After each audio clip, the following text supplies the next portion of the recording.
تر جنتو اسمانونو ښایسته مکه مکرمه مکه مکرمه د الله کور د انوارو خزانه مکه. محترمو اوریدونکو، ستاسو پام راړو د الحاج مولوي محمد یاسین فهیم صاحب د حج د مناسکو خپرونې ته، په دې هیله چې دا خپرونې تر پایه واورئ. او قصرونو یو صفاکار د په دنیا کې ځای د الله د رحمتونو. بسم الله الرحمن الرحيم. الحمد لله حمدا كثيرا طيبا مباركا فيه. الصلاة والسلام على سيد الأنبياء والمرسلين سيدنا ونبينا وشفيعنا ومولانا محمد وعلى آله وأصحابه الطيبين الطاهرين. درنو اوریدونکو او د ژوند د لارې د خپرونې مینوالو، سلامونه او نیکې هیلې مې ومنئ. ستاسو د روغتیا او خوشحالي په هیله دا دی زه محمد یاسین فهیم د ژوند د لارې د خپرونې په وړاندې کولو کې ستاسې په چوپړ کې یم، په دې هیله چې دا خپرونه ستاسې د پام وړ وګرځي.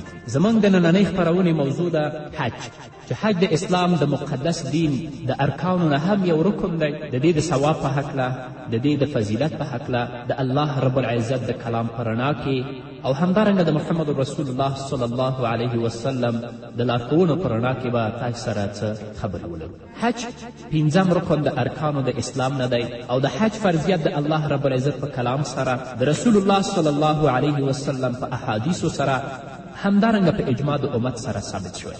نو هغه څوک که د حج د فرضیت نه انکار وکړي هغه مرتد دی. هغه سره به معامله کیږي لکه کومه معامله چې مرتدینو سره کیږي. الله رب العزت په خپل کلام کې فرمایي ولله علی الناس حج البیت من استطاع الیه سبیلا ومن کفر فان الله غنی عن العالمین. په صورت آل عمران کې په 9 آیت کې الله فرمایي چې د الله رب العزت حق دی په خلکو باندې چې دوی حج وکړي، قصد وکړي د الله د کور، چې کله د هغه توانایی ولري، یعنی اسباب زاد راحلې باندې قادر وي. او هغه څوک چې کافر شي نو الله رب العزت د خپل د بندګانو نه بېنیازه دی، هیڅ کم پروا نه لري د دوی. همدارنګه رسول الله صلی الله علیه وسلم فرمایي بني الاسلام على 5: شهادة ان لا اله الا الله وان محمد رسول الله واقام الصلاة وایتاء الزکاة وحج البیت وصوم رمضان. متفق علیه. د پیغمبر علیه الصلاة والسلام د دې حدیث نه هم د حج فرضیت ثابتیږي. همدارنګه زموږ د امت د رسول الله صلی الله علیه وسلم امت خلفو او سلفو د حج په فرضیت باندې اجماع کړې ده. حضرت ابي هریره رضی الله عنه په یو حدیث کې د رسول الله صلی الله علیه وسلم نه روایت کې فرمایي خطبنا رسول الله صلی الله علیه وسلم فقال یا ایها الناس قد فرض الله علیکم الحج فحجوا. حضرت ابي هریره رضی الله عنه فرمایي چې رسول الله صلی الله علیه وسلم یو ورځ موږ ته خطبه بیانوله او په هغې خطبه کې موږ ته ویلې چې ای خلکو الله رب العزت په تاسې باندې حج فرض کړی نو تاسې حج ادا کړئ. نو د رسول الله صلی الله علیه وسلم چې کله دا خبرې وکړې یو کس پاڅېده ورته ویلې اکل عام یا رسول الله، آیا په هر کال کې د حج کول په موږ باندې فرض دي؟ پیغمبر علیه الصلاة وسلام سکوت وکړه. فسکته. دا سړی اوچت شه، بیا یې دا خبره وکړه، بیا یې وکړه، بیا یې وکړه، 3 ځلې دا د خپل خبره تکرار کړه چې آیا دا حج به موږ په هر کال کې کوو؟ نو پیغمبر علیه الصلاة وسلام سکوت وکړه. په آخر کې وفرمیل لو قلت نعم لوجبت، که ما تاسې ته هو ویلی وای نو دا به په تاسې باندې په هر کال کې فرض وای. ولما استطعتم، بیا به تاسې توان د حج د کولو نه درلوده. او په آخر کې بیا پیغمبر علیه الصلاة والسلام فرمایي ضروني ما ترکتکم فانما هلک من کان قبلکم بکثرة سؤالهم واختلافهم على انبیائهم فاذا امرتکم بشیء فاتوا منه ما استطعتم واذا نهیتکم عن شیء فدعوه. رواه مسلم. پیغمبر علیه الصلاة والسلام په آخر کې ورته فرمایي د هغه څیزونو په باره کې چې ما تاسې پرېښودلی جواب مې در نه کړه نو تاسې بیا زما نه پوښتنه مه کوئ، ما پرېږدئ، ځکه هغه کسان چې ستاسې نه مخکې ول هغه د ډیر سوال کولو باندې او د ډیر اختلاف نه د خپل د انبیاو په شان کې هغوی الله رب العزت هلاک کړه. چې کله په کوم څیز باندې ما تاسې ته امر وکړه نو د کوم څه توان چې لرئ هغه وکړئ او د کومو څیزونو نه چې ما منع کړئ تاسې د هغه نه ځان بچ کړئ. همدارنګه حضرت ابي هریره رضی الله عنه په بل حدیث کې د رسول الله صلی الله علیه وسلم نه روایت کې فرمایي سئل النبي صلی الله علیه وسلم ای العمل افضل قال ایمان بالله ورسوله قیل ثم ماذا قال الجهاد فی سبیل الله قیل ثم ماذا قال حج مبرور. متفق علیه. د پیغمبر علیه الصلاة والسلام نه وایي پوښتنه وشوه چې ای د الله رسوله کوم عمل الله څخه دی او الله ته ډېر محبوب دی. رسول الله صلی الله علیه وسلم فرمیل ایمان بالله و رسوله، الله باندې او د هغه په رسول باندې ایمان راوړل. بیا د پیغمبر علیه الصلاة وسلام نه پوښتنه وشوه چې وروسته د دې نه الله څخه کوم عمل ډېر غوره دی. رسول الله صلی الله علیه وسلم وفرمیل الجهاد فی سبیل الله، د الله په لار کې جهاد پوره نیت او اخلاص او صداقت سره لپاره د اعلای کلمت الله الحق. بیا د پیغمبر علیه الصلاة وسلام نه پوښتنه وشوه چې وروسته د دې نه الله څخه کوم عمل بیا غوره دی. رسول الله صلی الله علیه وسلم فرمایي حج مبرور، هغه حج چې د الله رب العزت په دربار کې قبول او منظور شي.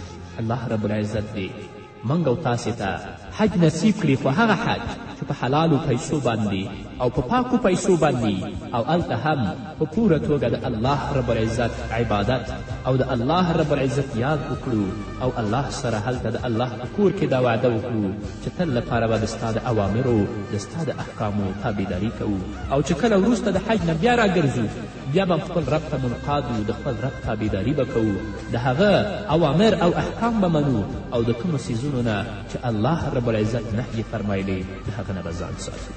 په بل حدیث کې حضرت ابي هريره رضی الله عنه فرمایي سمعت رسول الله صلی الله علیه وسلم یقول من حج فلم يرفث ولم يفسق رجع كيوم ولدته امه متفق علیه. حضرت ابي هريره رضی الله عنه فرمایي چې ما د رسول الله صلی الله علیه وسلم نه واورېدلي چې هغه به ویل هغه څوک چې حج وکړي فلم يرفث دا رفث ونه کړي.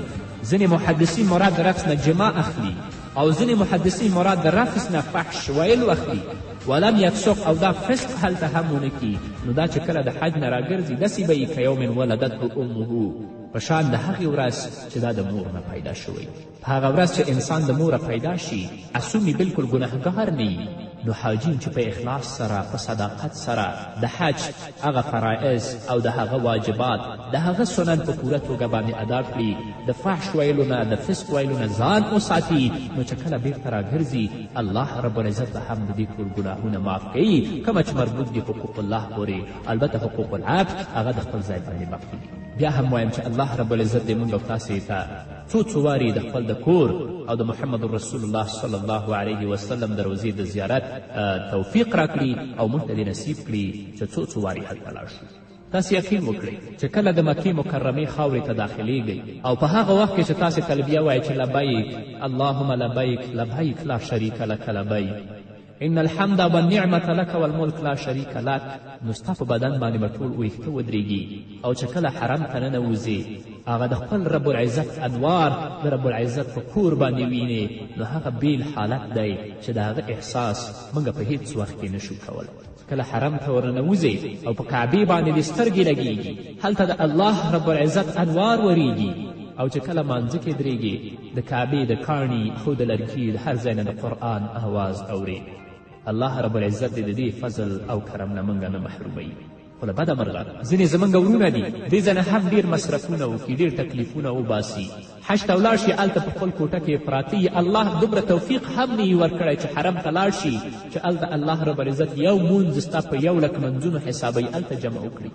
همدارنګه په مسجد نبوي کې د محمد رسول الله په مدینه کې د خپل کوټو کې او عمارو کې پراتی دومره غافلی الله دومره توفیق نه ورکړی چې راشي د رسول الله په جومات کې چې یو مونځ الله رب العزت په 50,000 منځونو حسابوي هلته په جمع باندې مونځ وکړي. د دې ځای نه روانېږي رانېدلې هم په جنګ، راتګې بیرته هم په جنګ، هلته اوسېدل هم په جنګ، نو دا حج هغه حج دی چې دې دپاره د دې حج نه هیڅ کوم اجر و ثواب نشته دی، او هلته هم دومره په بې علمي کې ژوند کوي چې اصلا د حج د ادا کولو طریقه ورته زده نی او د چا خبره هم نه مني. زه دا خبره په عمومي ډول باندې نه کوم، ځینې زموږ داسې ورونه شته الله رب العزت دې سره زموږ هغو ټولو ته هدایت وکړي. همدارنګه حضرت ابي هريره رضی الله عنه په بل حدیث کې د رسول الله صلی الله علیه وسلم نه روایت کوي، فرمایي ان رسول الله صلی الله علیه وسلم قال العمرة الى العمرة كفارة لما بينهما والحج المبرور ليس له جزاء الا الجنة متفق علیه. حضرت ابي هريره فرمایي چې رسول الله صلی الله علیه وسلم فرمایل چې یوه عمره تر بلې عمرې پورې دا محوه کوونکې د پاره د هغه صغیره ګناهونو چې د دې په منځ کې یو انسان کړي وي، او همدارنګه قبول شوی حج هغه دپاره کوم مکافات نشته مګر صرف جنت. یو انسان چې کله عمره وکړي او د هغوی عمرې نه راشي تر بلې عمرې پورې چې دا ځي دې منځ کې چې کوم صغیر ګناهونه کوي الله رب العزت به په دې بلې عمرې باندې هغه ورته معاف کوي. او پیغمبر علیه الصلاة وسلام فرمایي چې د حج پاداش یعنی د قبول شوي حج د مبرور حج جزا او ثواب نه دی مګر جنت چې الله رب العزت به په هغه باندې انسان ته جنت ورکوي. په الله رب العزت دې موږ ته توفیق راکړي چې هر عبادت چې کوو په هغه کې اخلاص ولرو، په هغه کې صداقت ولرو او تل لپاره د رب العزت یېره زموږ په زړونو کې پرته وي تر څو چې الله رب العزت زموږ د عبادت د خپل په دربار کې قبول او منظور وګرځوي او موږ مستحق د اجر و ثواب وګرځوي. له بده مرغه نن زموږ په ټولنه کې حج کول یو سیالي ګرځېدلې که په فرض هم نه اوسېږي خو پیسې خرڅ کوي، د خپل کور ګروي، د خپل ځمکې خرڅوي، حج ته رواني چې زما تره او تربور حج وکړه زه پاتې شوم. او چې کله د حج نه بیرته راشي چونکه په دې کې اخلاص او صداقت نشته پر ځای در دې چې د الله رب العزت د اوامرو د احکامو پابند وګرځي نور هم له معصیت ته او ګناه ته د خپل لاره نوره زیاته هم هواره کړي. او چې دلته راشي بیا هغه خرافات او بدعات چې اصلا د اسلام په مقدس دین کې هغه اساس نه لري د هغو نه په استفادې سره د خپل ژوند ټول هغه اقتصادي مشکل سره مخ کوي. دا به وایو چې الله رب العزت دې موږ دپاره توفیق راکړي چې په هر عبادت کې زمونږ مقصود د خپل رب رضا وسي چې الله رب العزت زمونږ نه راضي شي که مخلوق څومره ناراضه دي خو په دې هیله چې زمونږ نه زمونږ پروردګار راضي وسي. درنو اوریدونکو د خپرونې په دې وخت کې به راشو لنډې دمې ته. د دمې نه وروسته زموږ خپرونه دوام لري په دې هیله چې تاسو زموږ ملتیا وکړئ.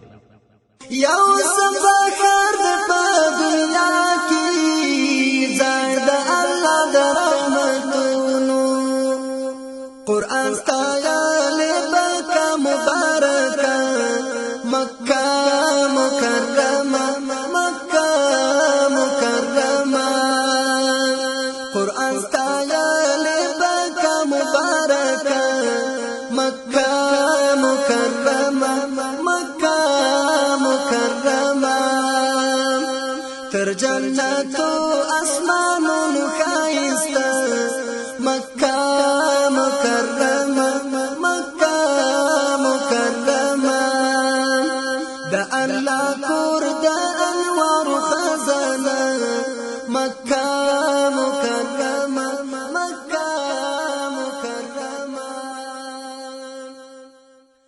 درنو اوریدونکو بیا هم تاسې ته ښه راغلاست وایم په دې هیله چې تاسې تر دې دمه زموږ ملتیا کړي وي.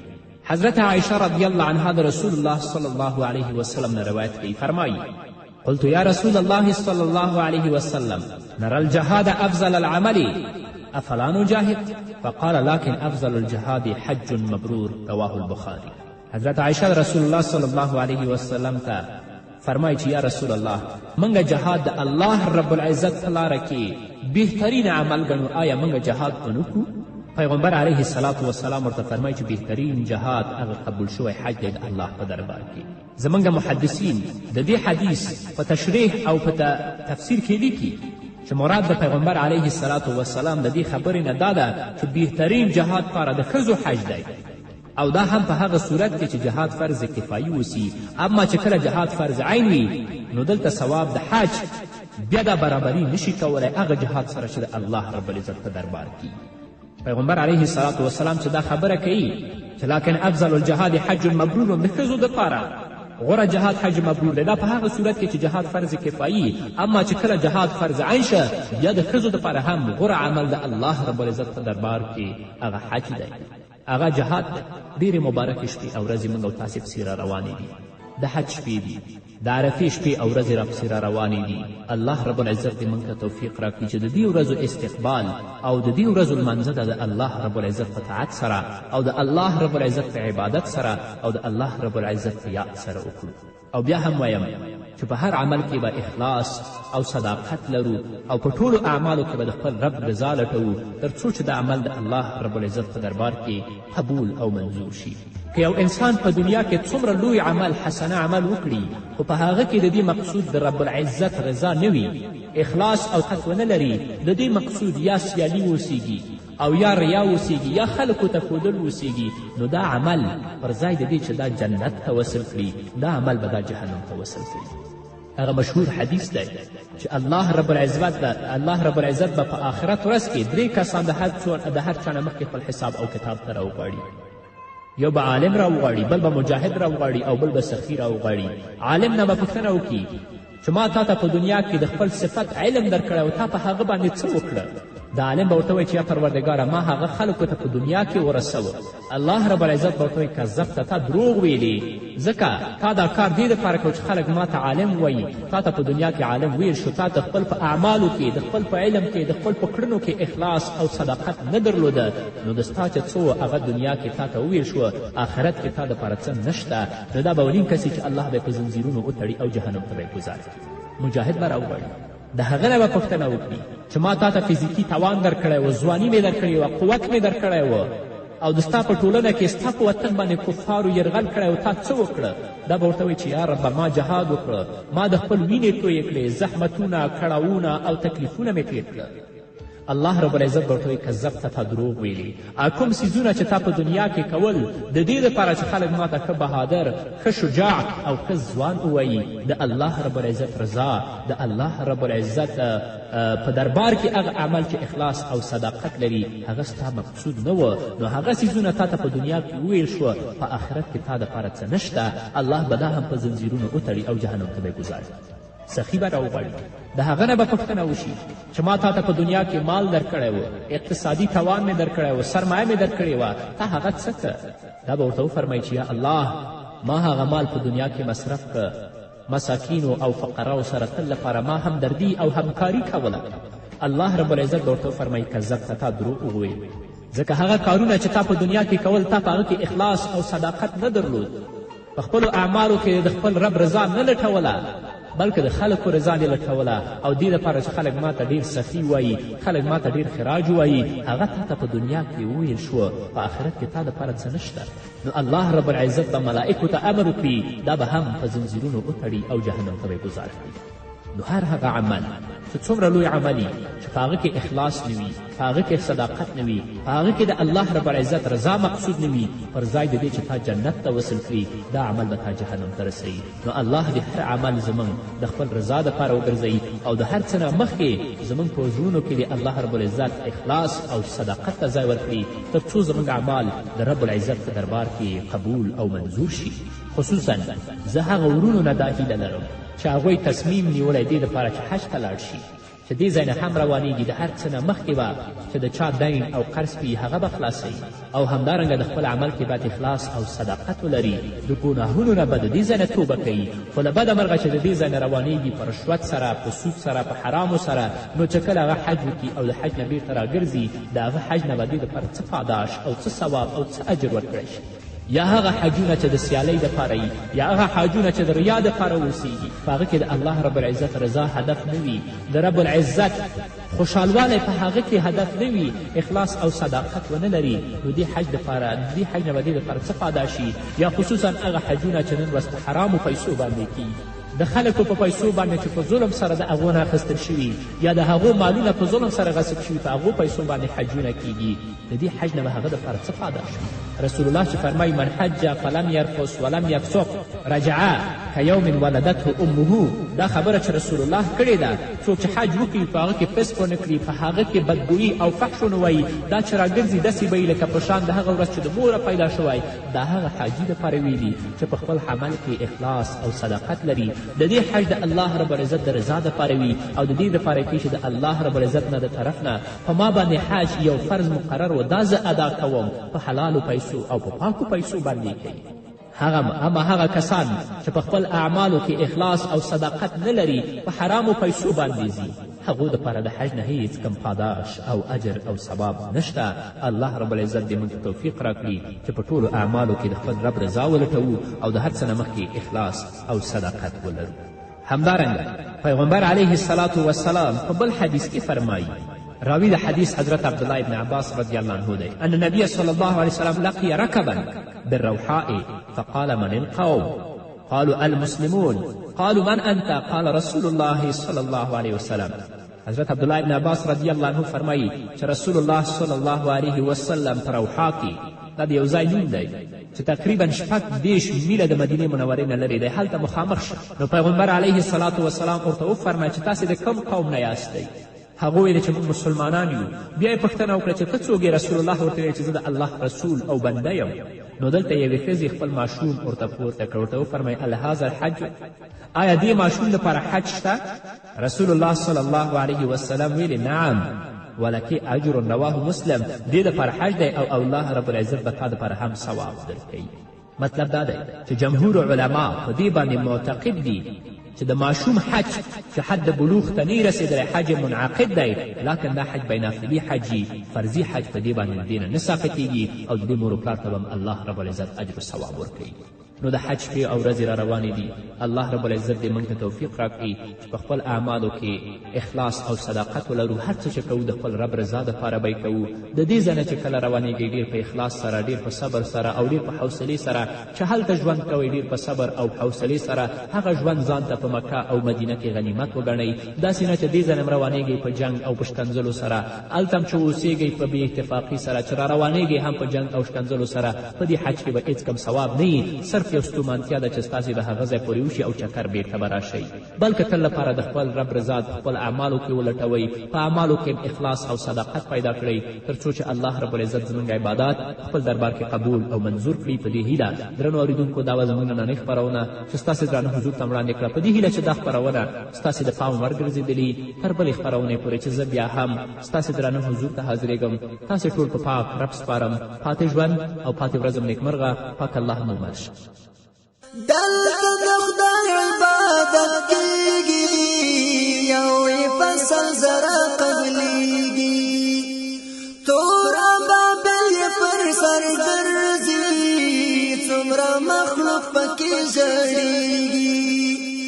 تور بابل یې پر سر ګرځي، څومره مخلوق پکې ژړېږي. قربانی بابی سلام بابی عمره، مکہ مکرمہ مکہ مکرمہ. قربانی بابی سلام بابی عمره، مکہ مکرمہ مکہ مکرمہ. تر جنتو اسمانونو ښایسته